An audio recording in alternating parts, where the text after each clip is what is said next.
Ever feel a strange heaviness under your right rib?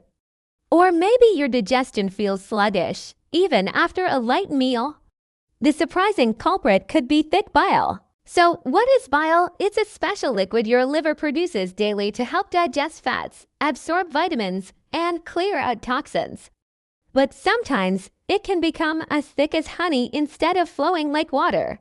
When this happens, it gets stuck and can't do its job properly. This often happens from dehydration, a sedentary lifestyle, a poor diet, or stress. Eating too much fried food, skipping breakfast, or not drinking enough water can all make your bile dense and sticky. So, how can you fix it naturally? First, drink plenty of water. Your liver needs it to keep bile flowing smoothly. Second, eat liver-friendly foods like beets, apples, lemon water, and leafy greens. Third, consider gentle herbs like milk thistle or artichoke extract, which help your liver cleanse itself. And finally, get moving.